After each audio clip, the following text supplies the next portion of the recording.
तो ये asynchronous transmission का डायग्राम है, असिंक्रोनस ट्रांसमिशन का डायग्राम है। ये सेंडर है, ये रिसीवर है, ठीक है। उसमें हम क्या कह रहे हैं एक सिंगल वायर सेंडर और रिसीवर से कनेक्टेड है, जिसके जरिए से ये पूरा डेटा जो है ट्रैवल करेगा, ठीक है। अब यहाँ पर हम क्या कर रहे हैं डेटा को, ये हमारा डेटा है जितना व्हाइट कलर का जो है ना, अब इसको और कलर देने की जरूरत नहीं है, ऑलरेडी ये कलर में बनाया हुआ है, इसके लिए और कलर मैं नहीं देता हूँ, ठीक है। व्हाइट कलर का जो है ये 1 2 3 4 5 6 7 8, ये 8 बिट का जो डेटा है ये हमारा एक्चुअल डेटा है, ठीक है। 8 बिट का ये जो डेटा है वो हमारा एक्चुअल डेटा है। तो उसको स्टार्टिंग में हमने एक एक्स्ट्रा बिट लगाया, उसको हमने क्या नाम दिया, स्टार्ट बिट नाम दिया। स्टार्ट बिट क्या है, 0, ठीक है। और लास्ट में हमने एक एक्स्ट्रा बिट लगाया, उसको हमने क्या नाम दिया, स्टॉप बिट नाम दिया, ठीक है। मैंने आपको इससे पहले वाले लेक्चर में भी बताया था, जब हम डेटा के बारे में डिस्कस कर रहे थे कि डेटा अलग अलग फॉर्म का रहता है, टेक्स्ट रहता है, ऑडियो रहता है, वीडियो रहता है, मैसेज रहता है, इमेज रहता है, ये अलग अलग डेटा के फॉर्म है। तो ओरिजिनल जो डेटा है वो जब डिजिटल में कन्वर्ट होता है, यानी बाइनरी में जब कन्वर्ट होता है, तो बहुत सारे जीरोज और वंस रहते हैं। तो बहुत सारे जीरोज और वंस, जैसा फॉर एग्जांपल एक किसी का एक फोटो है, पासपोर्ट साइज फोटो है, उसको हम डिजिटल में कन्वर्ट करेंगे तो हजारों जीरोज एंड वंस बनेंगे, ठीक है। तो हजारों जीरोज एंड वंस को ऐसे ही बंच में नहीं भेज देते कि भाई 1000, मान लो एक पासपोर्ट साइज फोटो जो था उसका डिजिटल डेटा कितना बना, 100 बिट्स बने, कितने बने, 100 बिट्स बने। तो वो 100 बिट्स को एक साथ नहीं भेजते, वो 100 बिट्स को क्या करते हैं, छोटे छोटे पैकेट में डिवाइड करते हैं। वो 100 बिट्स को क्या करते हैं, छोटे छोटे पैकेट्स में डिवाइड करते हैं। डिपेंड्स अपॉन द सिस्टम, हमारा सिस्टम कितने पैकेट्स को हैंडल कर सकता है, ठीक है। 8 बिट, 16 बिट, 24 बिट, डिपेंड, ठीक है। मिनिमम नॉर्मली जब जहां तक हम थियरी में कॉन्सेप्चुअल लेवल पे पढ़ते हैं तो उसमें ज्यादातर 8 बिट का एग्जांपल रहता है, जैसे यहाँ सामने दिखा, ठीक है। तो हमारा ओरिजिनल डेटा 100 बिट्स का है, उसको हमने क्या कर दिया, 8 बिट्स में बाइफर्केशन कर दिया, और हर 8 बिट्स का जो डेटा है उसको आगे एक स्टार्ट बिट लगा दिया और एक स्टॉप बिट लगा दी, ठीक है। स्टार्ट बिट हमेशा क्या रहेगा, 0। देखो ये एक पैकेट है, उसका पहला बिट 0 है, यानी स्टार्ट बिट। ये पैकेट है, इसका पहला बिट क्या है, 0 है, स्टार्ट बिट। ये भी एक पैकेट है, इसका भी पहला बिट क्या है, 0 है, स्टार्ट बिट, ठीक है। हर पैकेट के बीच में, अब यहाँ पर उसने इसको क्या बोला है, ये इतना जो है ये क्या है, हमारा डेटा यूनिट है। इतना जो है यहाँ से यहाँ तक पूरा, ये क्या है, हमारा डेटा यूनिट है। हर डेटा यूनिट के बीच में, जैसे ये एक डेटा यूनिट है और ये एक डेटा यूनिट है, तो हर दो डेटा यूनिट के बीच में क्या है, गैप है, गैप्स बिटवीन डेटा यूनिट, ठीक है। हर डेटा यूनिट के बीच में क्या है, गैप है। अब यहाँ पे ये क्या है, आधे से ज्यादा पैकेट अंदर चला गया है, थोड़ा उसका पीछे का हिस्सा बाकी है, यहाँ पे उसका स्टार्टिंग पॉइंट यानी यहाँ से निकल रहा है, इस तरीके से उसने सिनेरियो बनाया हुआ है, ठीक है। वर्ड देखते हैं, डायरेक्शन बता रहा है, स्टार्ट बिट, स्टॉप बिट, ठीक है। डायग्राम में जो जो चीजें हैं मैंने आपको बता दिया। ये जो है ब्लैक कलर की ऐसी जो लाइन है, ये पूरे पांचों चैप्टर के नोट्स में ऐसा आपको जगह जगह पे दिखेगी, तो ये उसका ऊपर जो हम पढ़ेंगे उसका कंक्लूडिंग पॉइंट रहेगा, ठीक है। ये ध्यान में रखना, अक्सर नोट्स जब आप पढ़ेंगे या ये करेंगे, रिफर करेंगे, ठीक है।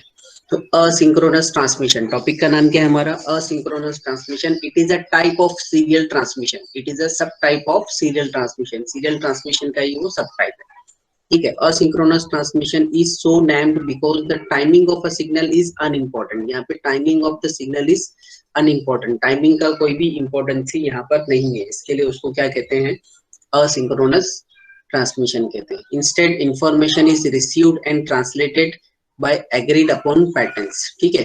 यहाँ पे टाइम के हिसाब से इंफॉर्मेशन को रिसीव नहीं करते, यहाँ पर उसके पैटर्न के हिसाब से, ठीक है। यहाँ पर उसके पैटर्न के हिसाब से उसको क्या किया जाता है, रिसीव किया जाता है। Instead information is received and translated bye agreed upon pattern, pattern के हिसाब से उसका यहाँ पे लेना देना है, टाइम से कंसर्न नहीं है। As long as those patterns are followed, the receiving device can retrieve the information without regard to the rhythm in which it is sent, ठीक है।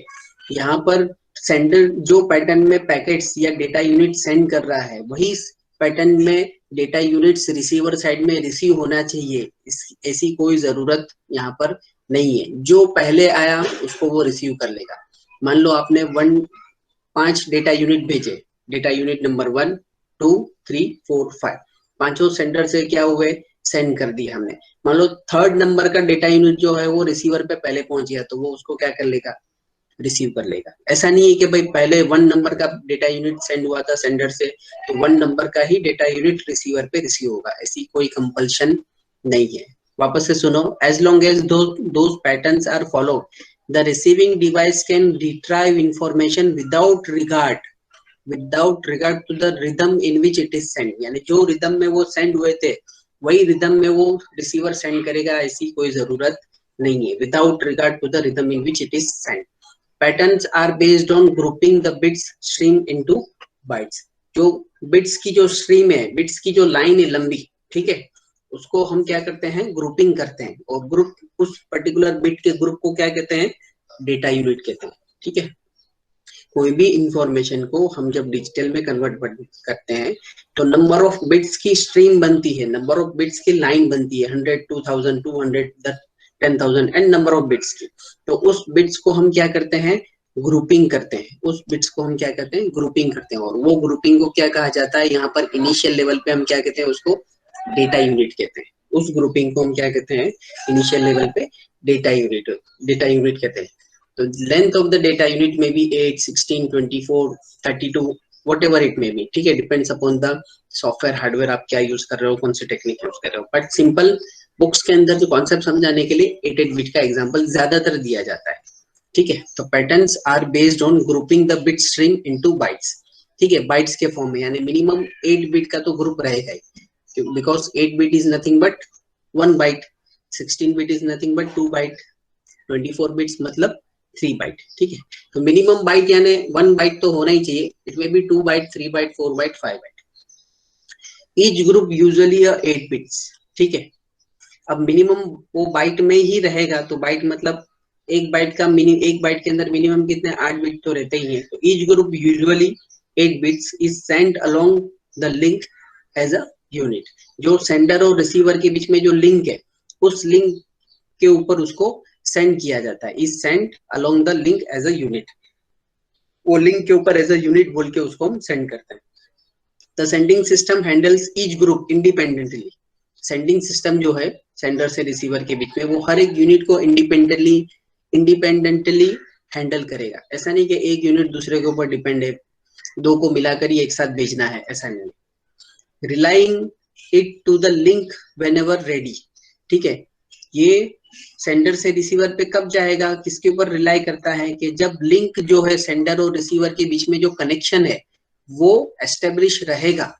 जब वो कनेक्शन, जब एक्चुअल में कनेक्शन रहेगा, ठीक है, उस टाइम पे वो पैकेट जो है, आपका डेटा यूनिट जो है वो क्या होगा, सेंड होगा।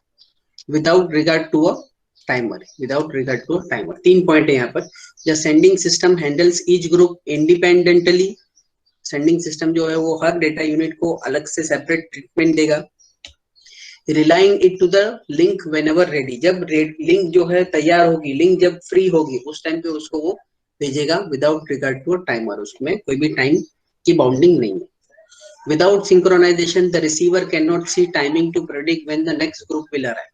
ठीक है, विदाउट सिंक्रोनाइजेशन के बगैर the receiver can not use timing to predict when the next group will arrive. यानी एक ग्रुप अराइव हुआ तो दूसरा ग्रुप कब अराइव होगा, वो रिसीवर को पता नहीं रहेगा। कभी भी कोई भी यूनिट आ सकता है।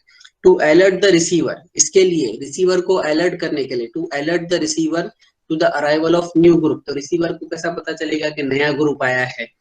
Therefore, an extra bit is added at the beginning of each byte. इसके लिए हम क्या करते हैं, हर डेटा यूनिट में एक एक्स्ट्रा बिट हम ऐड करते हैं, जिसको हम क्या कहते हैं, स्टार्ट बिट कहते हैं। और वो स्टार्ट बिट क्या रहता है, 0। वो स्टार्ट बिट जो है वो क्या रहता है, 0 रहता है। ठीक है, ये असिंक्रोनस ट्रांसमिशन है। यहाँ पर टाइमिंग की कोई भी, विदाउट रिगार्ड टू टाइमर। ठीक है, तो रिसीवर को पता कैसा चलेगा कि अभी नया यूनिट आ रहा है। तो इसके लिए हम क्या करते हैं कि रिसीवर को पता चले कि भाई अभी नया डेटा यूनिट आया है, उसके लिए वो क्या करता है, हर डेटा यूनिट के साथ एक एक्स्ट्रा बिट स्टार्टिंग में इंसर्ट करता है, जिसको कहते हैं हम स्टार्ट बिट। और वो बिट क्या रहता है, 0 बिट रहता है। To let the receiver know the byte is finish. अब रिसीवर को पता कैसा चलेगा कि बाइट अभी खत्म हो गया है। ठीक है, तो वो उसको इंटीमेट करने के लिए रिसीवर को एक तो स्टार्टिंग डेटा यूनिट आ रहा है, उसकी स्टार्टिंग का इंटीमेशन के लिए हमने स्टार्ट बिट रखे। उसी तरीके से डेटा यूनिट फिनिश हो रहा है तो उसके लिए भी हमने क्या रखे, एक एक्स्ट्रा बिट लास्ट में हमने रखे हैं। ठीक है, वन और मोर जो स्टॉप बिट जो है लास्ट वाला वो एक हो सकता है मिनिमम या एक से ज्यादा। मिनिमम एक तो होगा ही। वन और more additional bits are appended to the end of the byte, this byte usually ones. ठीक है, नॉर्मली स्टॉप बिट जो है वो क्या रहता है, वंस रहते हैं, यानी एक बिट रहेगा तो एक वन रहेगा स्टॉप बिट का। अगर मान लो 2 बिट का स्टॉप बिट है तो 2 वन रहेंगे। ठीक है, is called stop bits. By the method each byte is increase in the size to at least 10 bits. Normally हमारा डेटा यूनिट जो है वो कितने का है, 8 बिट का है। एक स्टार्ट बिट हो गया और एक स्टॉप बिट हो गया, तो 8 + 2 कितने हो गए, 10 बिट्स का हमारा डेटा यूनिट का साइज हो गया। Of which 8 bit is information, out of this 10 bits 8 bit is an information, 2 bits are more are signals to the receiver। 2 bits जो यूज हो रहे हैं वो रिसीवर के सिग्नलिंग बिट्स है। ठीक है, रिसीवर को अलर्ट करने के लिए कि भाई डेटा यूनिट स्टार्ट हो रहा है, स्टार्ट बिट, और रिसीवर को ये अलर्ट करने के लिए कि भाई डेटा यूनिट अभी फिनिश हो रहा है, तो उसके लिए stop bit. In addition, the transmission of each byte may then be followed by a gap of varying duration। ठीक है, हर बाइट के बीच में क्या रहेगा, गैप रहेगा, और वो गैप का ड्यूरेशन जो है वो जरूरी नहीं है फिक्स हो, एक जैसा हो, वैरिंग हो सकता है, किसी के बीच में ज्यादा हो, किसी के बीच में कम हो। The gap, this gap can be represented either by an ideal channel or by a stream of additional stop bits। या तो वो आइडियल चैनल उसका गैप का काम कर फिलअप करेगा, गैप फिलअप करने का काम करेगा, या तो स्ट्रिंग ऑफ स्टॉप चैनल्स यानी नंबर ऑफ वंस कंटिन्यू आते रहेंगे। अब ये ऊपर जो हमने पढ़े ना उसका एक शॉर्टकट में समरी के जैसा दिया है। In asynchronous transmission we send one start bit, एक बिट हम एज अ स्टार्ट बिट सेंड करते हैं और वो बिट क्या रहता है, 0 रहता है। ठीक है, ये पहले का 1 जो है उसकी क्वांटिटी बता रहा है कि स्टार्ट बिट कितने बिट्स का रहेगा, तो 1 स्टार्ट बिट यानी एक बिट का स्टार्ट बिट रहेगा। ठीक है, और वो बिट क्या रहेगा, 0 रहेगा, binary 0 at the beginning, and 1 और मोर स्टॉप बिट्स, एक या एक से ज्यादा क्वांटिटी। वो ये क्या बता रहा है, क्वांटिटी बता रहा है, स्टॉप बिट्स की क्वांटिटी कितनी रहेगी, एक या एक से ज्यादा, और वो क्या रहेंगे, बाइनरी वंस रहेंगे। एक स्टॉप बिट है तो एक बाइनरी 1 रहेगा, एक से ज्यादा स्टॉप बिट है तो एक से ज्यादा बाइनरी 1 रहेंगे। At the end of each byte there may be a gap between bytes, यानी एक डेटा यूनिट और दूसरे डेटा यूनिट के बीच में गैप हो सकता है। The start and stop bits and the gap alert the receiver. Start और स्टॉप बिट का फंक्शन क्या है, कोई पूछेगा कि भाई ये स्टार्ट बिट, स्टॉप बिट और स्टार्ट बिट आप जो लगा रहे हो उसका फंक्शन क्या है। ठीक है, the start and stop bits and the gap alert the receiver to beginning. ठीक है, स्टार्ट बिट किसके लिए, बिगिनिंग के लिए, और स्टॉप बिट किसके लिए, एंड के लिए, end of each byte, and allow it to synchronize with the data stream. This mechanism is called as asynchronous because at the byte level the sender and receiver do not have to be synchronized। byte level पे sender और receiver जो दोनों जो है वो आपस में synchronize नहीं है, इसके लिए इसको क्या कहते हैं, asynchronous कहते हैं। ठीक है, but within each byte the receiver must still to be synchronize, मगर इंडिविजुअल बाइट के अंदर, ये एक बाइट के अंदर जो है उसको सिंक्रोनाइज होना जरूरी है, मगर एक डेटा यूनिट से दूसरा, दूसरा डेटा यूनिट से तीसरे, इसके बीच में कोई भी सिंक्रोनाइजेशन नहीं रहेगा। ठीक है, तो the receiver must still be synchronize with the incoming bit stream, that is some synchronization is required but only the duration of single byte। Single byte का जितना ड्यूरेशन रहेगा, यानी ये 8 बिट का जितना ड्यूरेशन रहेगा, सिर्फ उसके लिए वो सिंक्रोनाइज रहेगा, पूरे सिस्टम के लिए नहीं रहेगा, पूरे डेटा के लिए नहीं रहेगा। The receiving device resynchronize at the once at the onset of each new byte. ठीक है, रिसीविंग डिवाइस जो है वो वापस से क्या हो जाएगा, रीसिंक्रोनाइज हो जाएगा after every new byte. When the receiver detects a start bit, it sets a timer। जब भी रिसीवर जो है वो डिटेक्ट करेगा स्टार्ट बिट को, मतलब बाइनरी 0 को डिटेक्ट करेगा, तो इट सेट्स अ टाइमर, वो एक टाइमर को स्टार्ट करता है और उसको उसका काउंटडाउन वो स्टार्ट कर देता है। Begins counting bits as they come in. ठीक है, क्योंकि उसको कितने बिट रिसीव करना है, 8 बिट रिसीव करना है, अभी हम ये जो पैकेट है 8 बिट का हमारा डेटा है, उसमें 2 बिट हम एक्स्ट्रा डाल रहे हैं, एक स्टार्टिंग में और एक एंडिंग में। तो रिसीवर को क्या करना है, एक्चुअल डेटा जो है वो तो लेना है ना, इंफॉर्मेशन जो है वो मेरी किस में है, इसमें है एक्चुअल डेटा में।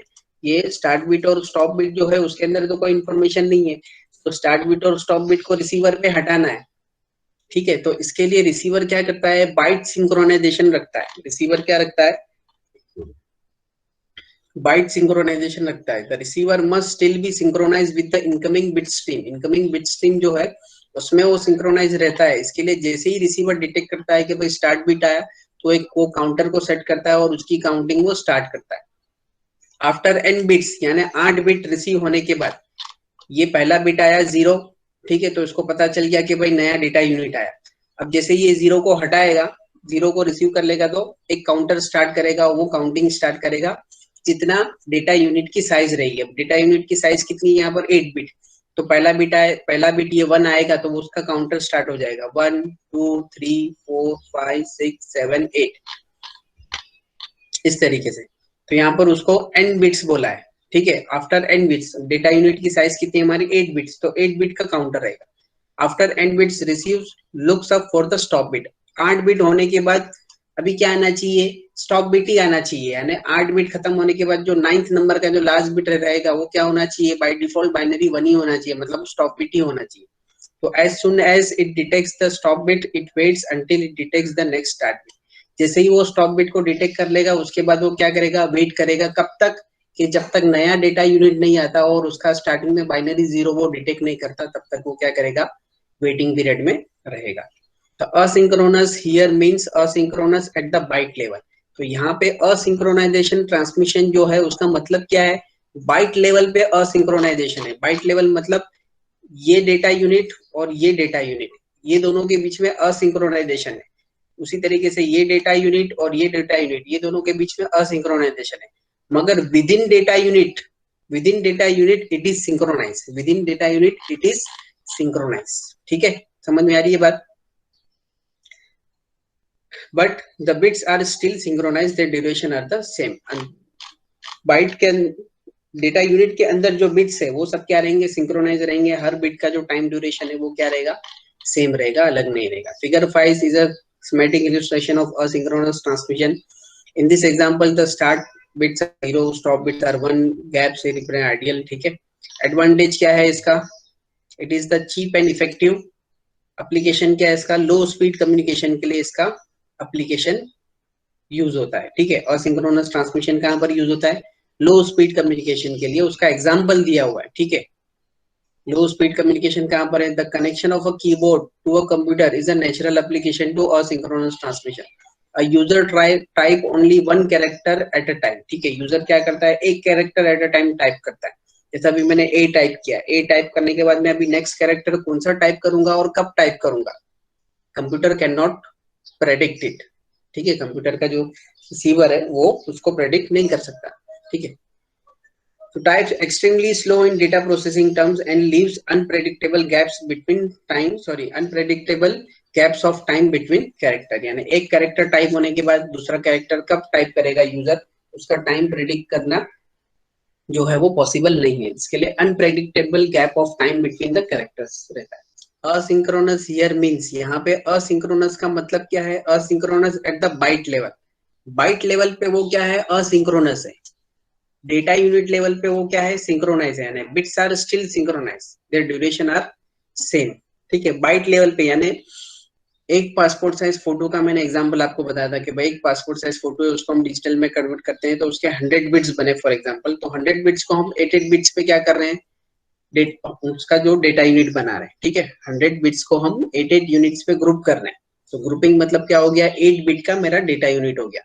तो 8 बिट का डेटा यूनिट पहला नंबर का ट्रांसमिट हुआ, दूसरा, तीसरा, चौथा, पांचवा। तो ये 8 बिट के जो डेटा यूनिट्स ट्रांसमिट हो रहे हैं, 8 बिट बोलूं या मैं 1 बाइट बोलूं, तो एक एक बाइट का जो ये डेटा यूनिट ट्रांसमिट हो रहा है सेंडर से रिसीवर तक, तो एक डेटा यूनिट सेंडर से रिसीवर पे गया तो दूसरा कब आएगा, तो रिसीवर उसको प्रेडिक्ट नहीं कर सकता। वहां पे कोई भी टाइमिंग का कंडीशन नहीं है कि भाई इतने टाइम के अंदर ही दूसरा आ जाना चाहिए। तो ये एक डेटा यूनिट और दूसरे डेटा यूनिट के बीच में या 100 बिट को कवर करने के लिए जितने भी डेटा यूनिट्स लगेंगे उन सब डेटा यूनिट्स के बीच में कोई भी सिंक्रोनाइजेशन नहीं रहेगा। जैसे यहाँ पर उसने कंप्यूटर का एग्जांपल लिया था ना, ये कीबोर्ड से यूजर जो है वो टाइप करता है कोई भी कैरेक्टर, तो एक कैरेक्टर टाइप करने के बाद दूसरा कैरेक्टर कब वो यूजर टाइप करेगा वो कंप्यूटर प्रेडिक्ट नहीं कर सकता है।